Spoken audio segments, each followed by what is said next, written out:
أعوذ بالله من الشيطان الرجيم. بسم الله الرحمن الرحيم. والصلاة والسلام على أشرف الأنبياء والمرسلين سيدنا ومولانا محمد وعلى آله وصحبه أجمعين. أما بعد. Kepada Kepala TK Dharma Wanita Persatuan Lempa yang saya hormati, kepada Kepala PAUD yang saya hormati, pun tak lupa segenap Dewan Guru yang berbahagia. Pertama-tama, marilah kita panjatkan rasa puja dan puji syukur kehadirat Ilahi Rabbina, karena pagi hari ini kita diberi taufik hidayah serta inayahnya kepada kita semua, sehingga kita dapat bermujahadah di majlis dalam keadaan siha wal afiyah. Salawat ma'assalam mudah-mudahan tetap tercurah limpahkan kepada junjungan kita Nabiuna wa nabiyikum akhir zaman, yakni baginda Nabi besar Muhammad sallallahu alaihi wasallam, yang telah membimbing kita dari zaman kezaliman menuju zaman yang terang benderang, yakni berupa ajaran ad-dinul Islam wal iman. Pun tak lupa kami mengucapkan jazakumul khairan katsir kepada para undangan semua yang sudi melangkahkan kakinya dari rumahnya masing-masing menuju di ini majelis guna untuk mengikuti diseminasi budaya positif. Semoga amalan kita dicatat oleh malaikat kiraman katibin sebagai amalan a'malus shalihah. Amin amin ya rabbal alamin. Sebelum acara kita mulai, di sini saya akan membacakan beberapa susunan acara. Yang pertama, pembukaan. Yang kedua, sambutan Kepala TK Dharma Wanita Persatuan Lempa. Yang ketiga, pemaparan materi atau diseminasi budaya positif. Yang keempat, penutup atau doa. Sebelum acara kita mulai, marilah kita membaca Ummul Quran, yaitu suratul Fatihah. Mudah-mudahan acara awal hingga akhir tidak ada suatu halangan apapun. Ila hadratin Nabi Mustafa Muhammadin sallallahu alaihi wasallam. Al-Fatihah.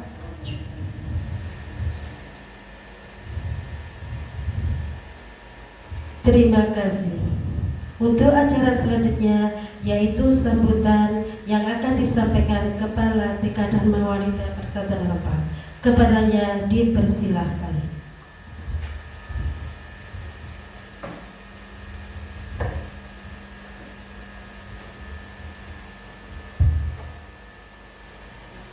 Assalamualaikum warahmatullahi wabarakatuh.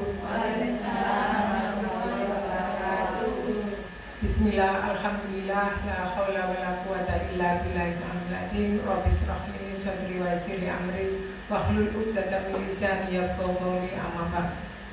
Yang terhormat Ibu Kepala Kelompok Bermain Permata Hati Desa Lempa beserta Dewan Guru, Ibu-ibu guru TK Dharma Wanita Persatuan Lempa yang kami muliakan.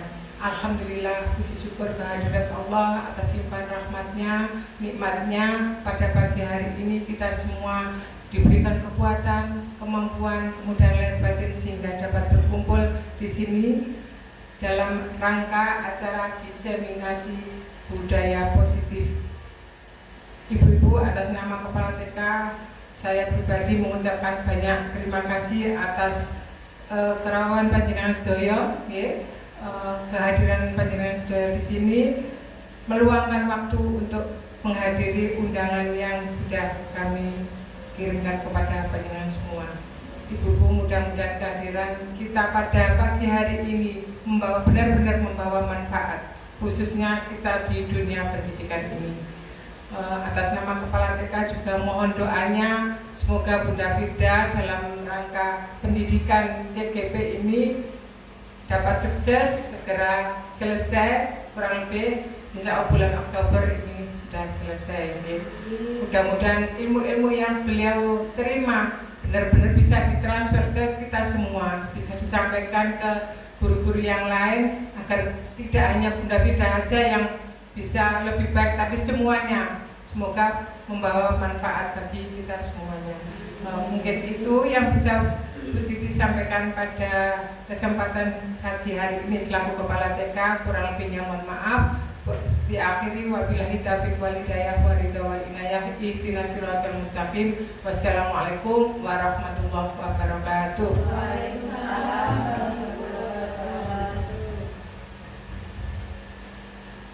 Terima kasih disampaikan. Untuk acara selanjutnya yaitu pemaparan materi atau diseminasi budaya positif yang disampaikan oleh Bunda Firda. Kepadanya dipersilahkan. Cek. Assalamualaikum warahmatullahi wabarakatuh. Yang terhormat Ibu Kepala TK Dharma Wanita Persatuan Lampah, yang saya hormati Ibu Kepala Kelompok Bermain Permata Hati Desa Lampah, dan juga ibu-ibu guru TK Dharma Wanita Persatuan Lampah, dan juga ibu-ibu guru Kelompok Bermain Permata Hati Lampah. Salawat serta salam semoga tetap tercurahkan kepada junjungan kita Nabi besar Muhammad SAW, karena beliaulah yang telah menuntun kita dari jalan kegelapan menuju jalan yang terang benderang, yakni dinul Islam. Ibu-ibu yang hadir pada pagi hari ini, terima kasih atas waktunya, meluangkan waktunya untuk kita belajar bersama dalam acara diseminasi modul 1.4, yaitu materi budaya positif yang akan saya lakukan selaku calon guru penggerak angkatan 10 Kabupaten Gresik. Ibu-ibu semua, untuk beberapa menit atau bahkan beberapa jam ke depan kita akan belajar bersama-sama mengenai bagaimana penerapan budaya positif yang bisa kita terapkan di sekolah kita, yang bisa kita terapkan di kelas kita, yang bisa kita terapkan kepada anak-anak kita di sekolah kita.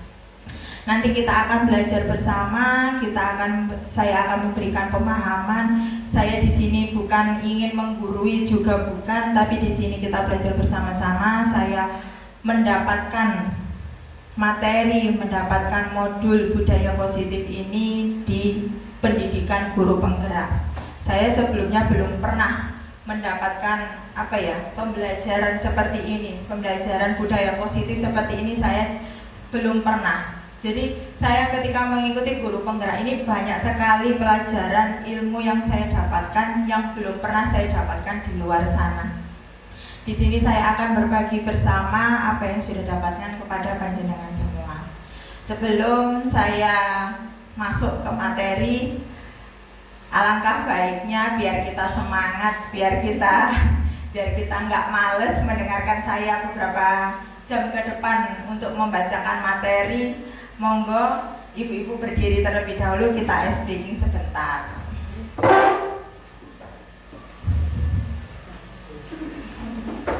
Karena kita namanya juga guru anak-anak, jadi ice breakingnya harus sesuai dengan anak-anak biar kita semangat. Saya punya ice breaking Marina menari di atas menara. Nanti saya akan bernyanyi dengan kata-kata yang nantinya ibu-ibu semua harus menunjukkan sesuai dengan kata yang saya ucapkan. Misalnya saya mengucapkan Marina, ibu-ibu semua harus memberikan senyuman termanisnya. Harus memberikan senyum termanisnya untuk hari ini. Marina memberikan senyum termanisnya untuk hari ini. Kemudian menari, itu kita menari menggerakkan tangan dan juga kaki, dan juga kaki. Goyang pinggul ya Bun? Ya, jadi harus goyang pinggul. Jadi kita gerakan semua. Marina menari. Di atas itu pegang bahu. Di atas itu pegang bahu. Kemudian di atas menara, itu kita buat menara. Ya. Terus nanti ada satu kata lagi, yaitu merana. Awas keliru nanti ya. Awas, merana sama menara beda ya. Kalau merana nanti kita menangis. Sudah siap ibu-ibu semua? Ya. Coba, mana semangatmu?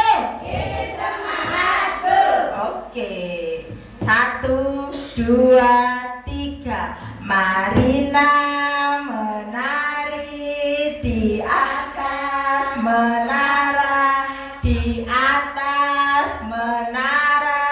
Marina menari, Marina menari di atas menara, di atas menara. Marina merana. Satu kali lagi ya, masih banyak yang salah ya. Ayo kita fokus, fokus, tepuk fokus. Dilihat, didengar, fokus. Yes, ayo. 1, 2, 3. Marina menari di atas menara, di atas menara. Marina menari, Marina menari di atas menara, di atas menara. Marina merana. Tepuk tangan untuk ibu-ibu semua. Oke, terima kasih ibu-ibu sudah semangat ya. Untuk beberapa jam ke depan kita belajar bersama-sama. Ini sekedar perkenalan saja. Selama pendidikan saya didampingi oleh beliau-beliau yang hebat, yaitu Ibu Titi Setiorini. Beliau dari Banyuwangi. Beliau latar belakangnya berasal dari sekolah SDLB sebagai fasilitator, dan juga Ibu Diani Triwiguna. Ini pengajar praktek saya yang menemani saya ketika saya di Lokakarya, ketika saya di pendampingan di sekolahan. Itu Bu Diani yang menemani saya. Kalau Bu Titis ini menemani saya via virtual. Jadi ketika di Meet itu saya ditemani Bu Titis. Tapi kedua-duanya juga menemani saya ketika di virtual gitu. Bu Diani ini guru SD di SDN Putatlor. Nah, untuk agenda kita pada pagi hari ini, yang pertama pembukaan, yang kedua pemaparan materi, penerapan dan pemahaman budaya positif, yang ketiga nanti ada tanya jawab dan juga tanggapan atau kita nanti diskusi bersama, dan yang keempat penutup. Untuk yang pertama pembukaan sudah dilakukan tadi, kita sampai ice breaking juga. Kemudian untuk acara selanjutnya yaitu sosialisasi penerapan dan pemahaman budaya positif. Apa sih budaya positif itu, Bu? Budaya positif merupakan perwujudan dari nilai-nilai atau keyakinan universal yang diterapkan di sekolah. Budaya positif diawali dengan perubahan paradigma tentang teori kontrol. Selama ini barangkali kita sebagai guru merasa berkewajiban mengontrol murid kita, memiliki perilaku sesuai yang guru harapkan, padahal sebenarnya itu tidak. Nanti kita akan belajar mengenai teori kontrol juga. Kenapa kok sebenarnya kita itu tidak mengontrol murid kita untuk sesuai dengan keinginan kita. Nah, nanti kita akan belajar di selanjutnya. Jadi budaya positif itu nilai-nilai yang kita yakini, nilai-nilai yang ada secara universal. Universal ini maksudnya gimana sih, Bu? Universal ini itu tidak berlatar belakang suku, jadi tidak membeda-bedakan suku, budaya, ras, atau apapun itu. Jadi secara universal itu bisa kita lakukan bersama. Nah, itu yang dinamakan nilai-nilai atau keyakinan universal. Nanti di budaya positif ini ada beberapa yang akan kita belajar bersama. Yang pertama perubahan paradigma positif, yang kedua nanti tentang disiplin positif, yang ketiga nilai-nilai kebajikan, yang keempat kebutuhan dasar manusia, yang keempat motivasi perilaku manusia, yang kelima posisi kontrol guru. Ini yang paling seru kalau menurut saya, materi posisi kontrol guru. Kemudian keyakinan kelas dan juga segitiga restitusi. Perubahan paradigma positif. Perubahan paradigma, pembelajaran dengan paradigma baru itu pembelajaran yang dirancang berdasarkan prinsip berdiferensiasi. Berdiferensiasi itu berpihak pada murid, sehingga peserta didik sesuai dengan kebutuhannya berdasarkan tahap perkembangan profil belajar Pancasila. Kita sudah mengenal Bu, ada beberapa elemen dalam profil pelajar Pancasila. Yang pertama, beriman bertakwa kepada Tuhan Yang Maha Esa. Yang kedua, berkebinekaan global. Yang ketiga, ada mandiri. Yang keempat, ada bernalar kritis. Yang kelima, ada inovatif. Dan juga yang keenam, ada gotong royong. Perubahan paradigma. Nah, ini kita akan belajar mengenai teori kontrol. Apakah kita ini bisa mengontrol murid kita atau tidak? Kita akan mempraktekannya. Siapa yang mau maju ke depan dengan saya? Boleh siapa saja, monggo. Yang mau maju ke depan dengan saya. Nanti kita praktekkan bagaimana kita bisa mengontrol orang atau apakah kita mengontrol diri kita sendiri. Monggo, siapa Bu yang mau maju ke depan? Saya udah. Ya, monggo, Bu Nani. Ye, Bu Nani. Bu Nani. Iya udah. Sekarang Bu Nani keluarkan tangan Bu Nani. Tangan sebelah kanan. Di tangan sebelah kanan Bu Nani ini nanti akan saya berikan sesuatu. Ya, akan saya berikan sesuatu yang bagi Bu Nani itu sangat berharga, bahkan yang bisa nanti akan saya bujuk, akan saya minta sesuatu yang berharga itu. Ya, sudah siap? Siap udah. Nah, silakan tangan Bu Nani mengepal dan akan saya berikan secari kertas. Ya, ini ibaratkan kertas ini adalah sesuatu yang sangat berharga bagi Bu Nani. Ya, nih, silahkan Bu Nani tangannya mengepal.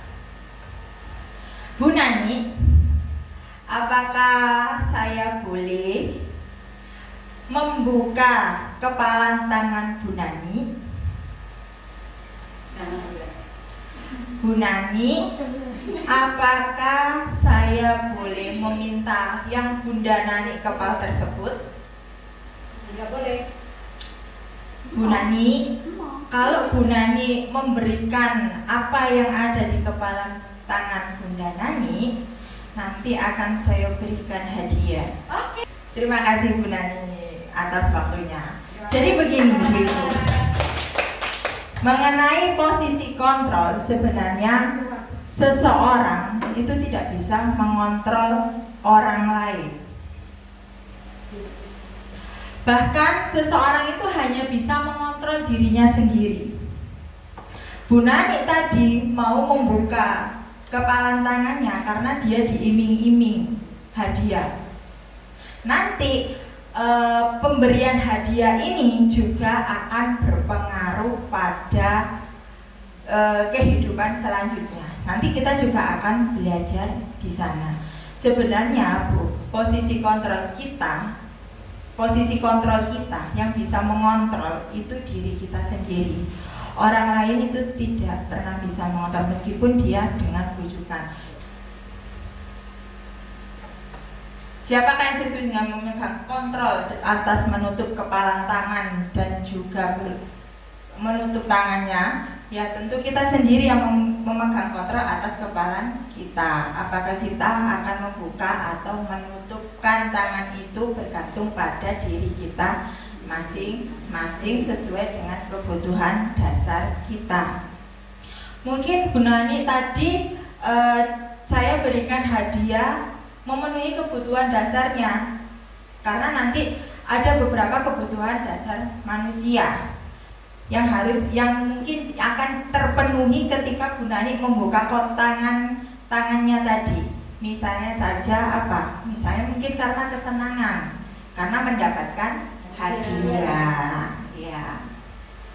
Nah, ini ada beberapa miskonsepsi mengenai guru tentang teori kontrol, bahwa sebenarnya ilusi guru itu dapat mengontrol muridnya. Sebenarnya guru itu tidak dapat memaksa murid untuk berbuat sesuatu jikalau murid itu tidak berkemauan sendiri. Teori kontrol menyatakan bahwa semua perilaku memiliki tujuan, bahkan terhadap perilaku yang tidak disukai. Jadi ketika kita berbuat sesuatu itu pasti akan mempunyai tujuan tertentu. Jadi guru tidak bisa, guru itu bukan mengontrol murid, itu bukan, tapi murid itu mengikuti guru itu mungkin karena ada tujuannya, begitu. Kemudian ilusi bahwa semua penguatan positif efektif dan bermanfaat.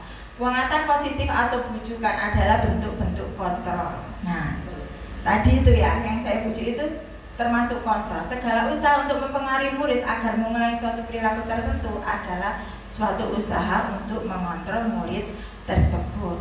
Yang ketiga, ilusi bahwa kritik dan membuat orang merasa bersalah dapat menguatkan karakter. Misalnya guru sering mengatakan, "Nak, kamu sudah terlambat berangkat sekolah, jangan diulangi lagi." Dan ilusi bahwa orang dewasa memiliki hak untuk memaksa. Banyak orang dewasa yang percaya bahwa mereka memiliki tanggung jawab untuk membuat murid-murid mereka berbuat hal-hal tertentu. Kemudian ini ada perubahan paradigma dari stimulus respon ke paradigma teori kontrol. Yang seharusnya stimulus respon tentang dunia itu realistis, kebutuhan kita sama, sebenarnya yang terjadi di teori kontrol itu realistis, kebutuhan kita berbeda. Kemudian semua orang melihat hal yang sama, setiap orang memiliki gambaran berbeda. Kita mencoba mengubah orang agar berpandangan sama dengan kita. Harusnya itu kita berusaha memahami pandangan orang lain tentang dunia. Perilaku buruk dilihat sebagai suatu kesalahan. Semua perilaku itu memiliki tujuan. Jadi ketika kita berbuat salah, anak ketika berbuat salah, sebenarnya anak itu kalau dalam teori kontrol itu kesalahan yang dia buat itu memiliki tujuan tertentu, entah itu untuk memenuhi kebutuhan dasarnya atau apapun itu. Kemudian orang lain bisa mengontrol saya, hanya Anda yang bisa mengontrol diri Anda. Dan saya bisa mengontrol orang lain, Anda tidak bisa mengontrol orang lain. Pemaksaan ada pada saat bujukan gagal. Kolaborasi dan konsensus menciptakan pilihan-pilihan baru. Model berpikir menang atau kalah, model berpikir menang dan menang. Kemudian untuk yang kedua yakni disiplin positif. Apa sih disiplin itu? Kalau menurut Ibu, disiplin itu apa sih? Disiplin itu tentang waktu, tepat waktu. Kemudian tentang apa lagi menurut Ibu disiplin? Mungkin disiplin itu bisa dikatakan sebagai peraturan. Kalau panjenengan berpikiran bahwa disiplin itu tentang peraturan. Disiplin itu sebenarnya dari kata disiplina yang artinya itu belajar. Disiplin mengacu pada disiplin diri yang memiliki tanggung jawab terhadap apa yang dilakukan berdasarkan nilai-nilai yang diyakini. Kemudian disiplin positif merupakan salah satu cara penerapan disiplin yang bertujuan untuk menumbuhkan kesadaran serta memberdayakan peserta didik tanpa imbalan penghargaan atau reward, ancaman atau hukuman. Jadi ketika kita menerapkan disiplin positif, itu kita tidak boleh ada embel-embel reward atau ancaman atau hukuman dalam penerapan disiplin. Misalnya saja anak datang terlambat, dalam penerapan disiplin itu bukan dengan cara kita hukum gitu, bukan juga nanti kalau misalnya kamu datang tepat waktu nanti bunda beri hadiah.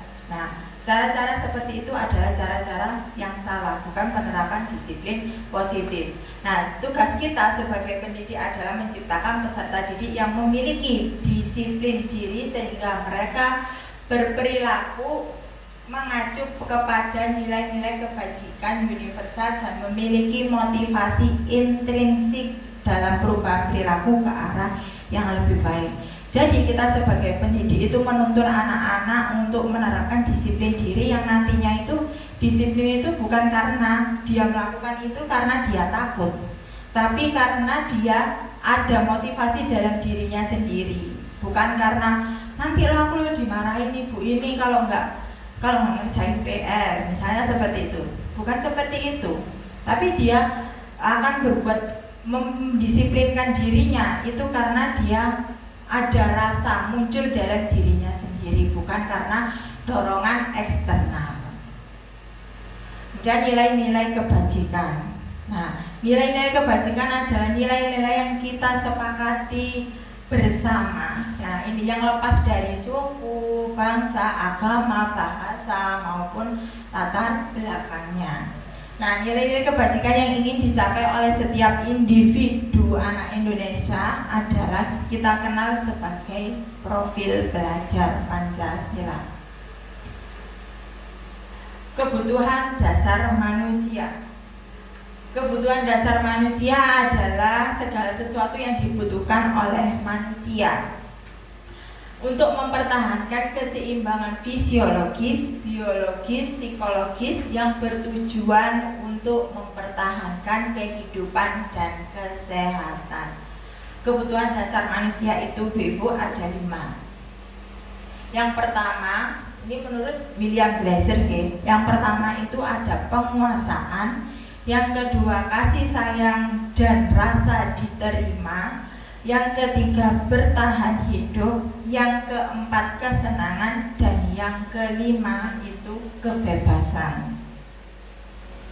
Nah, 5 kebutuhan dasar manusia untuk bertahan hidup itu misalnya itu manusia membutuhkan makan, membutuhkan rumah, kemudian kesehatan, kemudian biologis, sebagian dari proses reproduksi. Nah, itu kita butuh, gitu loh. Dan jadi proses kebutuhan biologis, sandang, pangan, papan kesehatan itu termasuk dalam kebutuhan untuk bertahan hidup. Kalau kita nggak ada makanan pun juga kita nggak bisa hidup, gitu. Kemudian kasih sayang dan rasa diterima itu misalnya kita koneksi antar sesama sosial gitu, kemudian memberikan kasih sayang, kemudian menjadi bagian dari kelompok itu. Nah, itu termasuk dalam kebutuhan manusia, kebutuhan dasar manusia, yaitu kasih sayang dan rasa diterima. Kemudian penguasaan. Nah, penguasaan ini tuh kebutuhan kita untuk diakui atas kemampuan kita. Misalnya saja kita mencapai sesuatu, misalnya mendapatkan peringkat gitu ya. Nah, kita itu minta diakui, wah kamulah anak hebat. Nah, itu juga termasuk kebutuhan dasar manusia, yaitu tentang penguasaan. Kemudian kebebasan. Nah, kebebasan ini itu misalnya itu anak-anak itu bebas melakukan perilakunya. Nah, itu juga termasuk dalam kebutuhan dasar manusia. Kemudian kesenangan. Biasanya anak-anak terkadang melakukan hal itu, misalnya menggoda temannya, jahil kepada temannya. Kemudian kalau ditanyain, kenapa kok kamu jahil kepada temannya? Senang aja pun aku ya iku. Nah, itu termasuk dia sedang memenuhi kebutuhan dasarnya, yaitu tentang kesenangan, gitu.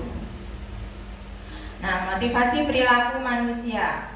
Motivasi perilaku manusia itu ada 3. Jadi manusia berbuat itu ada beberapa yang memotivasi dalam dirinya. Yang pertama, untuk menghindari ketidaknyamanan atau hukuman. Yang kedua, untuk mendapatkan imbalan atau penghargaan dari orang lain. Dan yang ketiga, untuk menjadi orang yang mereka inginkan dan menghargai diri sendiri dengan nilai-nilai yang dipercaya. Nah, ini dihukum oleh penghargaan. Dihukum oleh penghargaan ini berpengaruh pada waktu yang kita lakukan. Jadi akan berpengaruh pada jangka pendek dan jangka panjang. Kalau kita menghukum anak-anak itu dengan penghargaan atau memberikan anak-anak dengan penghargaan, dia akan kehilangan motivasi dalam dirinya. Kemudian penghargaan ini juga tidak efektif. Tidak efektifnya kenapa? Karena ketika seseorang itu mengharapkan suatu penghargaannya dan ketika dia tidak mendapatkan, dia akan berkecil hati. Dia akan merasa bahwa dirinya itu gagal ketika tidak mendapatkan penghargaan yang sudah diimpikan di depan. Kemudian penghargaan itu merusak hubungan. Kenapa kok merusak hubungan? Nah, misalnya saja begini. Ketika anak si A itu mencapai sesuatu, misalnya bisa menulis gitu ya. Kemudian si B ini masih dalam proses menulis, masih belum bisa. Nah, kemudian si A mendapatkan penghargaan. Nanti bisa-bisa nanti si B ini akan merasa, aku loh kok gak dikei ise. Jadi nanti dia juga akan merasa kecewa atas dirinya sendiri kok tidak mendapatkan penghargaan. Begitu. Penghargaan mengurangi ketepatan. Maksudnya bahwa banyak yang mendapat penghargaan ternyata banyak yang jawabannya tidak tepat. Kemudian penghargaan menurunkan kualitas. Misalnya anak-anak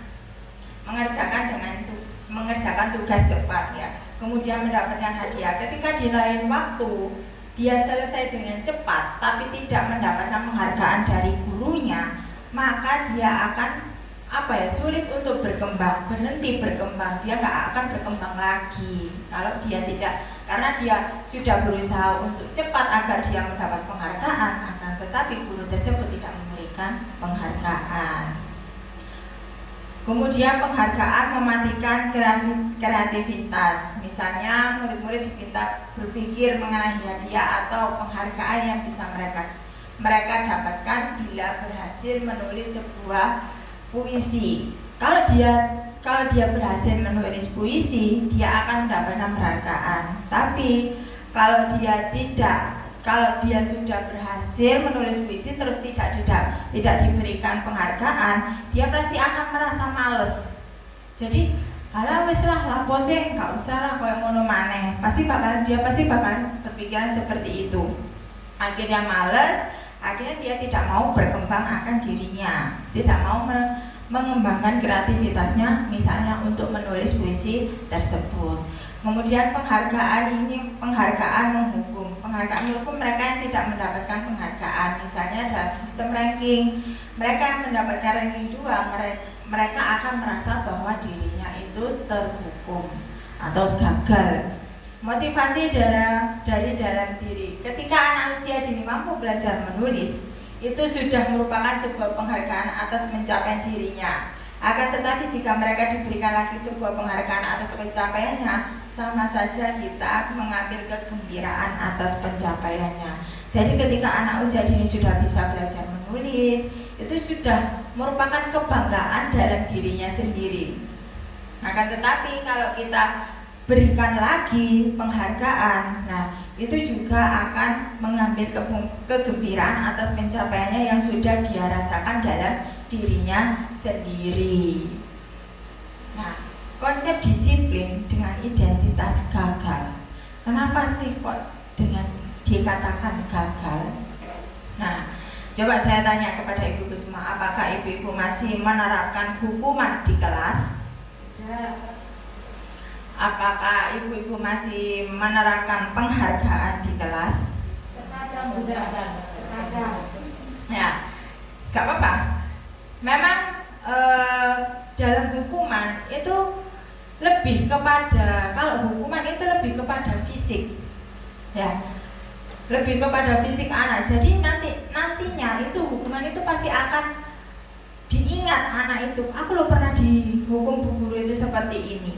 Karena apa? Dia itu, anak tersebut itu ya itu tadi, dia itu kecewa, merasa dirinya gagal karena dia dihukum, terus menyakitkan untuk dirinya. Dia mungkin anak tersebut bisa merasa dendam kepada guru tersebut ketika dihukum.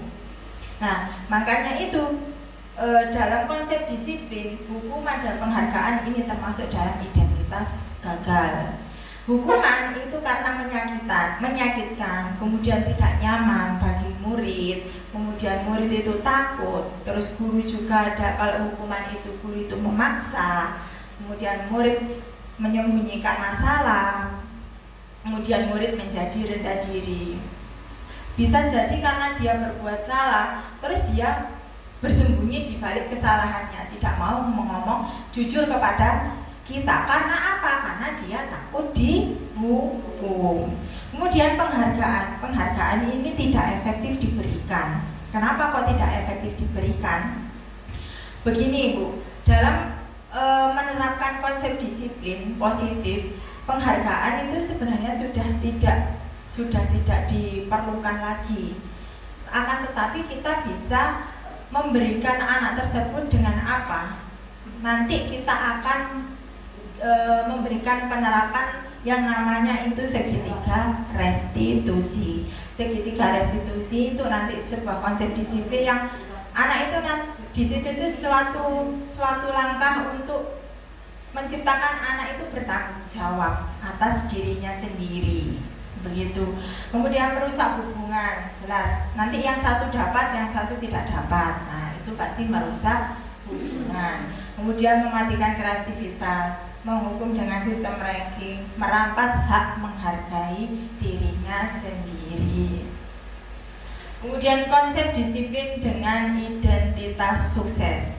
Kenapa kok konsekuensi ini bisa dikatakan identitas sukses?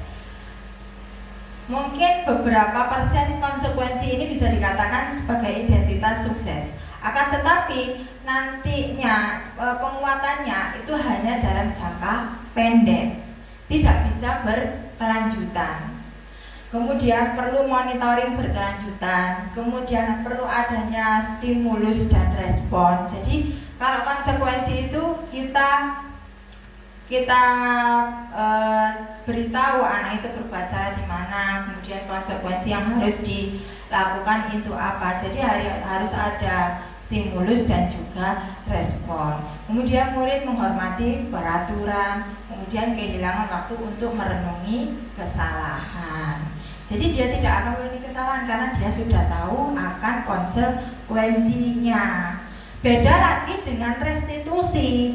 Kalau restitusi itu murid itu bertanggung jawab atas dirinya, atas perilakunya ya. Ketika dia berbuat salah dalam penerapan disiplin menggunakan restitusi, murid tersebut itu akan bertanggung jawab atas perilaku yang sudah dilakukannya.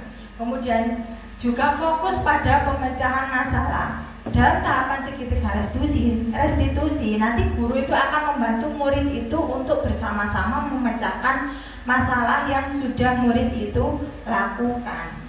Kemudian murid menghormati dirinya sendiri dan orang lain. Kemudian teori kontrol, dirinya itu memegang kontrol dirinya sendiri. Kemudian murid bersemangat memperbaiki kesalahannya. Konsep disiplin menggunakan pendekatan restitusi. Pendekatan restitusi adalah sebuah cara yang dilakukan untuk menanamkan disiplin pada murid.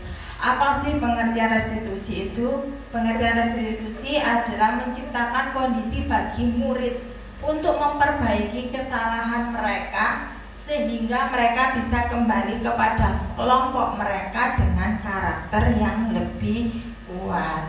Ciri-ciri restitusi, nah ini bukan untuk menebus kesalahan, tapi untuk memperbaiki kesalahan. Kemudian memperbaiki hubungan, tawaran bukan paksaan. Jadi nanti dalam tahapannya itu kita menawarkan sesuatu untuk memperbaiki dirinya itu seperti apa. Misalnya dia tidak mengerjakan PR, akan kita tawarkan gini, apa yang akan kamu lakukan lagi untuk memperbaiki kesalahanmu tidak mengerjakan PR, misalnya begitu. Misalnya saya akan membuat jadwal di rumah, atau saya akan meminta ibu untuk mengingatkan saya apakah saya ada tugas. Nah, itu merupakan sebuah tawaran. Jadi kita tidak memaksa anak itu harus memperbaiki kesalahannya itu seperti ini, tapi anak itu sendiri yang akan memperbaiki kesalahannya itu dengan caranya sendiri. Kemudian restitusi itu menuntun untuk melihat ke dalam diri. Restitusi mencari kebutuhan dasar yang mendasari tindakan. Restitusi adalah cara yang paling baik.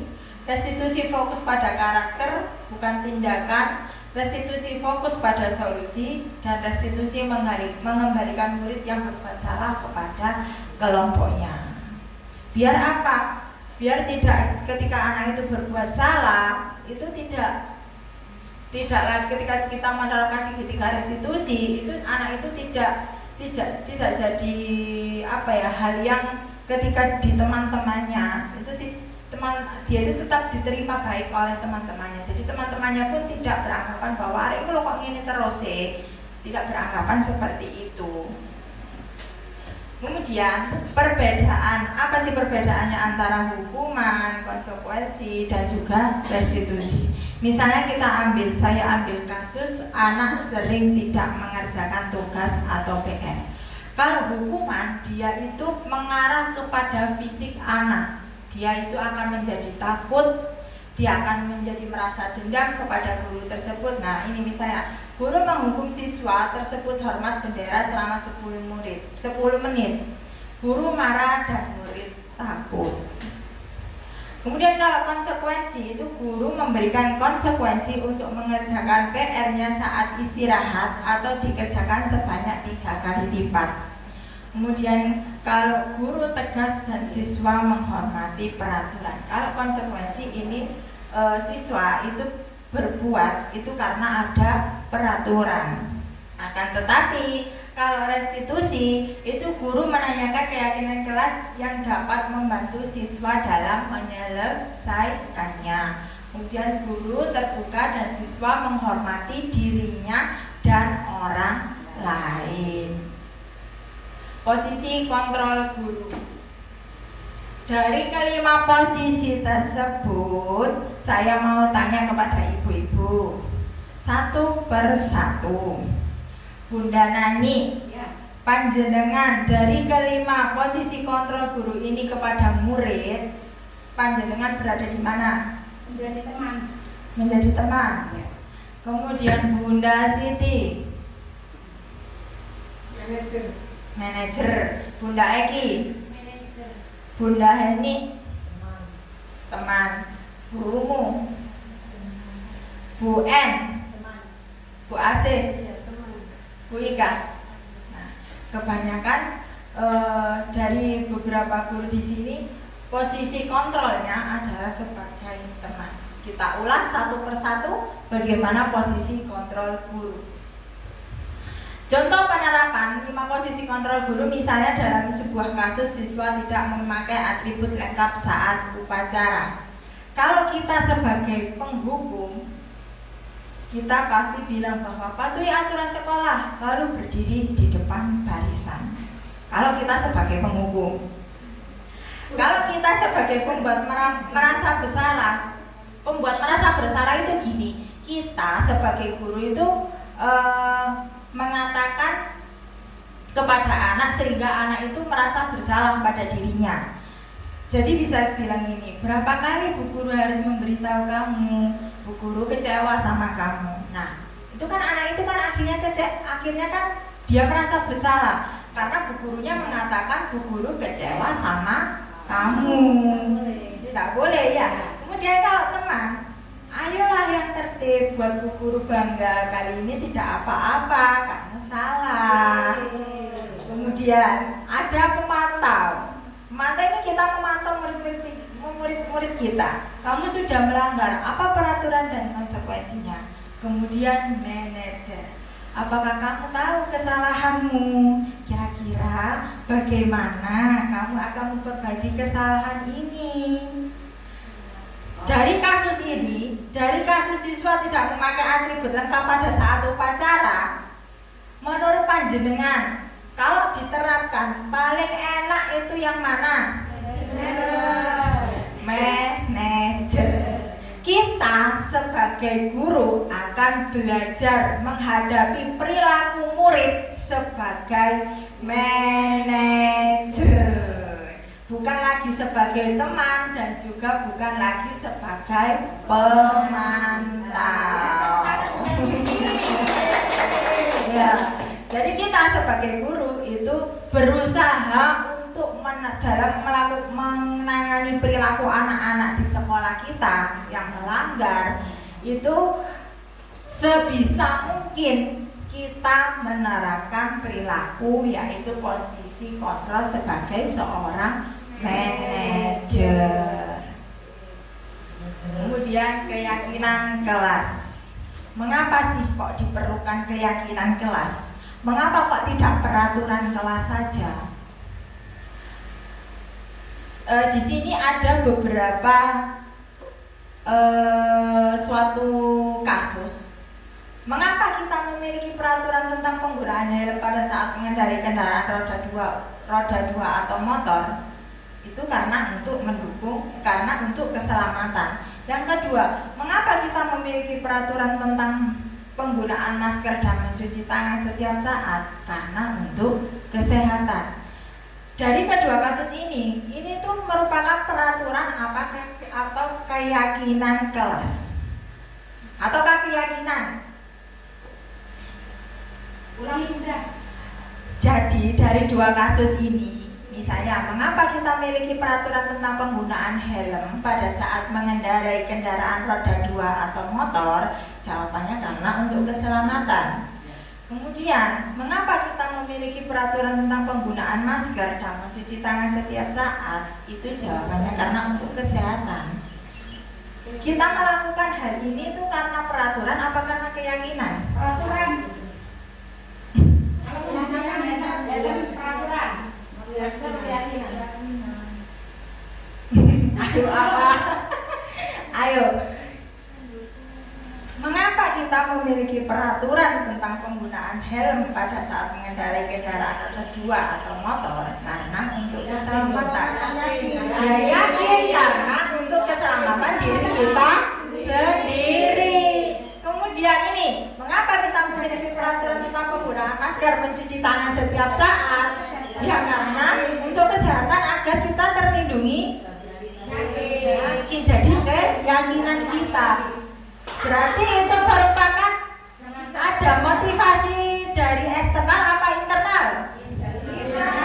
Berarti kalau keyakinan itu ada motivasi dalam diri kita sendiri.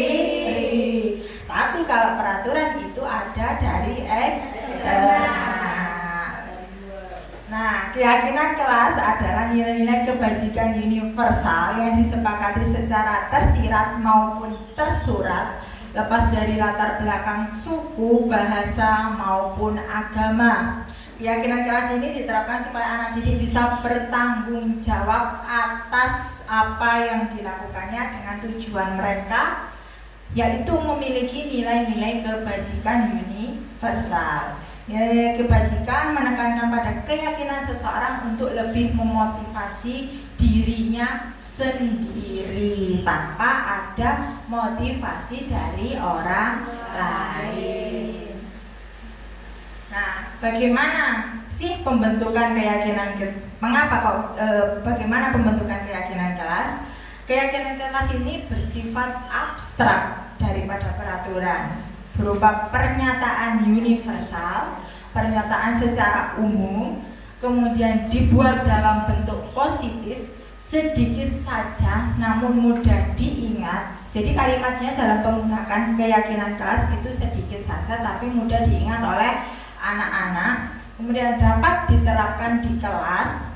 Semua warga kelas hendaknya ikut berkontribusi dalam pembuatan keyakinan kelas. Kemudian bersedia meninjau kembali keyakinan kelas dari waktu ke waktu. Jadi dalam pembuatan keyakinan kelas itu tidak hanya guru membuat kemudian anak melakukannya, tetapi kita juga sebagai guru harus berkontribusi dalam melakukan penerapan keyakinan kelas tersebut. Karena apa? Mungkin terkadang anak-anak lupa, akhirnya anak-anak berbuat kesalahan. Ya, kita sebagai guru harus mengingatkan bahwa kita pernah menyepakati keyakinan di kelas, yaitu apa? Nah, jadi harus ada yang meninjau kembali, begitu. Nah, rancangan tindakan untuk keyakinan kelas ini saya membuat keyakinan kelas di kelas kelompok B kemarin. Yang melatar belakangi saya membuat keyakinan kelas itu karena kurangnya kesadaran anak tentang mandiri, tanggung jawab, kemudian menjaga kebersihan diri dan lingkungan, dan juga saling menyayangi sesama teman. Mungkin hal ini memang jadi jadi suatu masalah ketika anak-anak usia dini bertanggung jawab, mandiri, kemudian kebersihan diri dan lingkungan, kemudian menyayangi teman. Nah, tolak ukur tujuannya saya membuat keyakinan kelas adalah untuk mewujudkan budaya positif di kelas dan di sekolah melalui keyakinan kelas. Kemudian mewujudkan anak didik yang mandiri, bertanggung jawab, menjaga kebersihan diri dan lingkungan, dan saling menyayangi sesama teman melalui pembiasaan positif yang dapat dilakukan di kelas maupun di sekolah. Nah, tolak ukurnya penilaian dikatakan berhasil itu anak mampu memahami budaya positif yang telah disampaikan. Kemudian anak mampu menyepakati kelas yang telah dibuat. Anak mampu menerapkan keyakinan kelas yang telah disepakati bersama dalam kegiatan sehari-hari di kelas maupun di sekolah. Hasil yang diperoleh dari rancangan yang telah dibuat sesuai dengan harapan kita. Nah, dukungan yang dibutuhkan ini pasti alat dan bahannya, kemudian dukungan dari orang tua, dukungan dari kepala sekolah, dukungan dari rekan sejawat. Itu juga sangat diperlukan dalam membuat keyakinan kelas. Jadi kita itu saling bekerja sama. Jadi keyakinan kelas, misalnya saja saya anak mandiri, kita terapkan bahwa di sekolah anak-anak sekolah sendiri, mengerjakan tugas sendiri. Tapi ketika di rumah anak-anak misalnya lepas baju tidak sendiri, dilepaskan orang tuanya. Berarti kan itu sudah saling bertolak belakang antara pembiasaan di sekolah dan juga pembiasaan di rumah. Makanya kenapa kita harus melakukan koordinasi dengan orang tua mengenai apa pembiasaan-pembiasaan positif yang sudah dilakukan di sekolah, biar berkesinambungan, biar orang tua di rumah juga menerapkan pembiasaan-pembiasaan yang sudah kita lakukan di sekolah. Kemudian ini sewaktu melaksanakan, yang pertama jelas melakukan koordinasi dengan kepala sekolah, rekan sejawat, kemudian orang tua dan juga murid. Kemudian menyusun rencana pembuatan keyakinan kelas, kemudian menentukan waktu pelaksanaannya. Pelaksanaannya yang pertama kita jelaskan dulu keyakinan kelas itu, kemudian membuat keyakinan kelas bersama yang disepakati bersama. Misalnya kalau karena adalah kita anak usia dini jadi dalam bentuk gambar, kemudian menyepakati bersama. Nah, disepakati bersama misalnya di stempel atau diberikan stiker. Jadi anak-anak itu bertanggung jawab atas dirinya bahwa aku sudah menyepakati keyakinan yang ada di kelas dengan misalnya dengan stiker begitu. Kemudian anak menerapkan keyakinannya dan juga guru mengontrol anak melakukan perilakunya. Nah, ini kegiatan membuat keyakinan kelas yang saya lakukan. Yang pertama koordinasi dengan kepala sekolah dan rekan sejawat, kemudian berdiskusi tentang keyakinan kelas bersama murid, kolaborasi dengan rekan sejawat, dan ini hasil dari keyakinan kelas yang sudah disepakati bersama dengan anak-anak kelompok B. Keyakinan kelas ini juga bisa diterapkan, mungkin nantinya diterapkan di kelompok A dan juga mungkin di KB. Penerapan pembiasaan positif di sekolah. Nah, ini segitiga restitusi. Apa sih segitiga restitusi itu?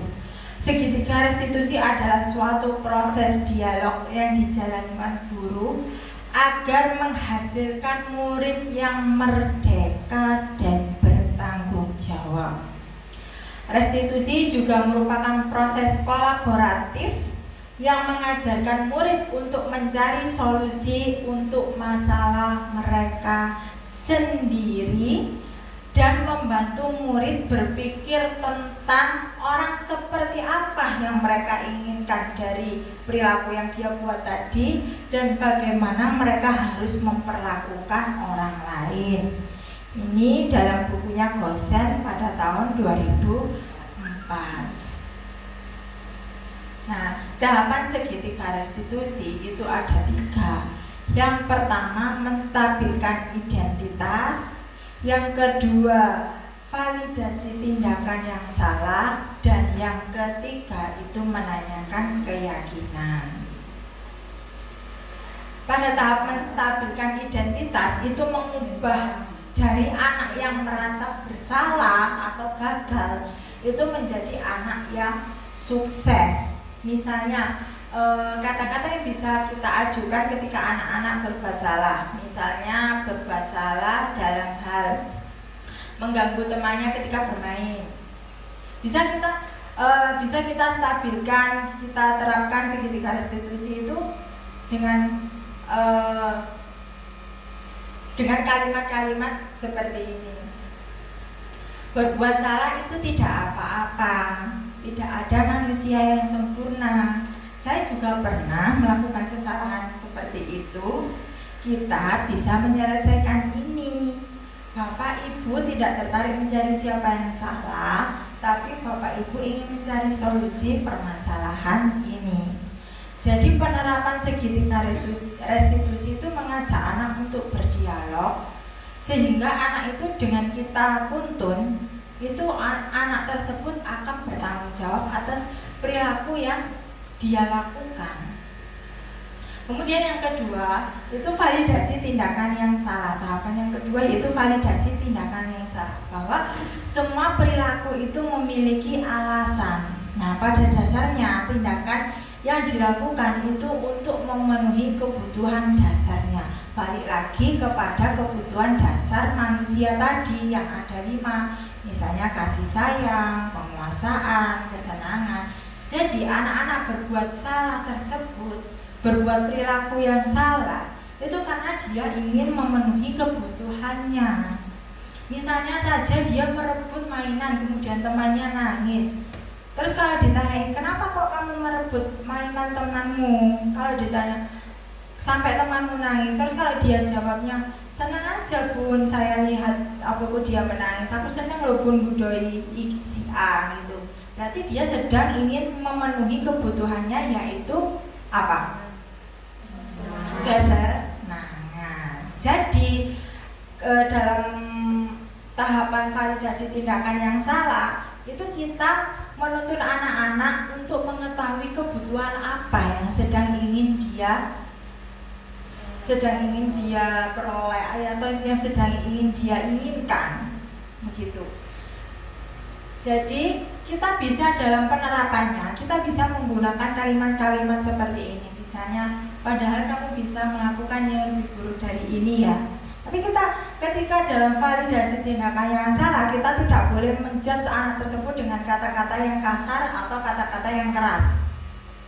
Dalam penerapan segitiga restitusi kepada anak, itu mulai dari kata, mulai dari mimik wajah, itu sangat berpengaruh kepada anak yang kita ajak untuk berdialog. Misalnya kemudian, kamu pasti punya alasan mengapa melakukan itu. Nah, mungkin karena dia ingin memenuhi kebutuhannya itu. Kamu patut bangga pada dirimu sendiri karena kamu melindungi sesuatu yang penting buatmu.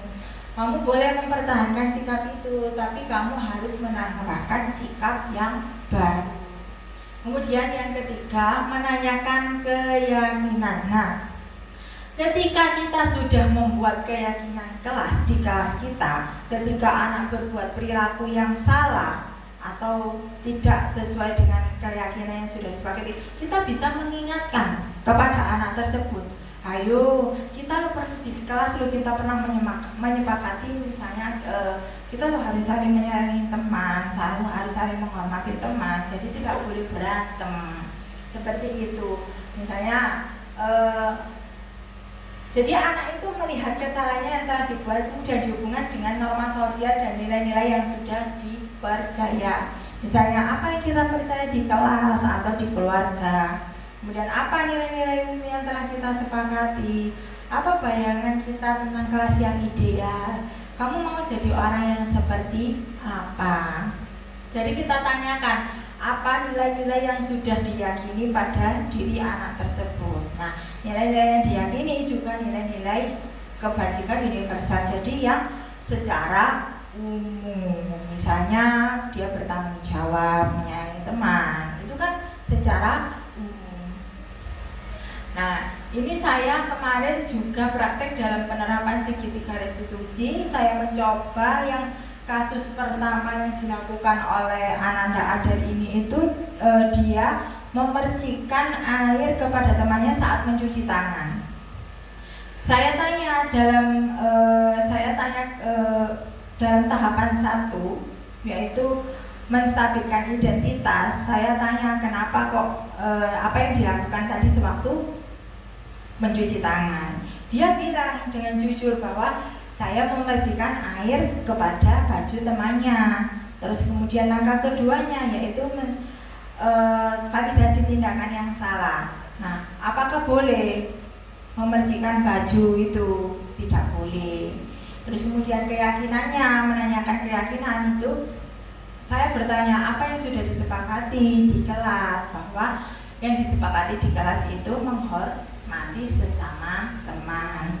Dan yang kedua ini itu tentang dia pada saat berbaris itu masih makan. Jadi dia ingin, karena makanannya belum habis, dia tidak mau menaruhnya, begitu. Terus akhirnya dia juga berusaha untuk memperbaiki kesalahannya. Dia tidak akan mengulangi lagi. Jadi ketika makanannya sudah belum habis dan masih belum waktunya istirahat dan apa itu sudah waktunya masuk, dia akan menyimpannya di dalam tasnya. Nah, berikut dokumentasi budaya positif yang sudah diterapkan di sekolah. Yang pertama, ini sikap tanggung jawab, yaitu mengembalikan buku-buku kepada tempatnya. Jadi anak-anak diajarkan bertanggung jawab atas apa yang sudah mereka gunakan. Jadi kita itu dalam menerapkan budaya positif itu harus dengan pembiasaan. Jadi pembiasaan-pembiasaannya pun jangan dilakukan pada hari ini saja, tapi setiap hari. Biar apa? Biar anak-anak itu teringat terus dengan apa yang budaya-budaya yang pembiasaan-pembiasaan yang dilakukan. Kemudian ini itu menyayangi teman. Ketika ada temannya jatuh, dia membantunya. Kemudian ini anak yang mandiri, sekolah sendiri. Kemudian ini juga anak yang mandiri, memakai sepatu sendiri. Ini menjaga kebersihan lingkungan dengan membuang sampah pada tempatnya. Kemudian ini menjaga kebersihan diri dengan mencuci tangan sebelum makan dan sesudah makan atau setelah istirahat berkegiatan main di luar. Nah, itulah pembahasan materi mengenai budaya positif. Barangkali ibu-ibu ingin bertanya, monggo saya persilahkan. Atau tanggapan ibu-ibu mengenai pembelajaran hari ini, monggo silahkan.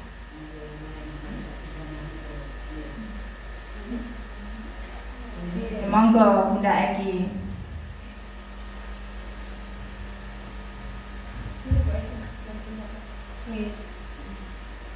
Assalamualaikum warahmatullahi wabarakatuh. Terima kasih atas waktu yang diberikan kepada saya. Untuk Bunda Firda, tepuk tangan dulu dong teman-teman. Ya, sangat luar biasa sekali untuk ilmu yang diterapkan di pendidikan guru penggerak ya ibu-ibu ya. Sebelumnya kita belum tahu itu apa budaya positif, atau disiplin positif yang sekarang sudah diterapkan di sekolah kita, terutama di kelompok B. Insya Allah nanti di kelompok A akan diterapkan untuk budaya-budaya positif yang ada di sekolah kita, yaitu seperti keyakinan kelas, segitiga restitusi, posisi kontrol, dan juga nanti bisa diterapkan di kelompok bermain juga. Nah, ilmu-ilmu yang Bunda Firda dapatkan di pendidikan guru penggerak ini sudah diseminasikan kepada ibu-ibu semua. Jadi nanti apa ilmu-ilmu yang kita dapatkan di siang hari ini kita akan insya Allah bisa bermanfaat untuk kita semua. Siap ya untuk menerapkan? Insya Allah siap. Insya Allah siap? Siap untuk sekolah kita yang lebih baik. Terima kasih, itu yang dapat atau tanggapan yang dapat saya sampaikan. Bunda Firda tetap semangat, sehat selalu, karena pendidikan guru penggerak itu tidak mudah ibu-ibu. Semoga lulus dan jadi guru penggerak Angkatan 10 Kabupaten Gresik yang akan menggerakkan teman-teman terutama di TK Kecamatan Kedamaian. Dari saya, wassalamualaikum warahmatullahi wabarakatuh. Baik, terima kasih kepada Bu Eki atas tanggapannya untuk diseminasi pada siang hari ini, siang pagi menjelang siang ya. Ada yang mau ditanyakan mengenai pemaparan saya, ibu-ibu? Sudah jelas ya, berarti ibu-ibu semua juga sudah siap menerapkan disiplin positif di kelasnya masing-masing. Siap, Ge? Siap. Baik ibu-ibu, mungkin itu saja yang bisa saya sampaikan. Kurang lebihnya saya mohon maaf. Saya akhiri. Wassalamualaikum warahmatullahi wabarakatuh. Waalaikumsalam warahmatullahi wabarakatuh. Terima kasih Bunda, terima kasih Bunda, terima kasih kami ucapkan. Terima kasih Bunda, terima kasih Bunda, terima kasih kami ucapkan. Salam, salam, terimalah salam dari kami yang ingin maju bersama-sama. Salam, salam, terimalah salam dari kami yang ingin maju bersama-sama. Baik, terima kasih ibu-ibu semuanya.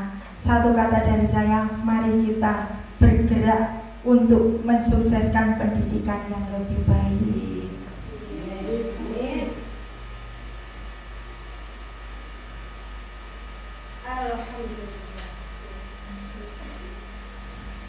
Alhamdulillahirabbil alamin. Acara awal hingga akhir tidak ada suatu halangan apapun. Dan saya di sini sebagai pembawa acara. Apabila ada kata-kata atau hidangan dan tempat yang kurang berkenan di hati para undangan semua, di sini saya mewakili Bunda Firda mohon maaf yang sebesar-besarnya.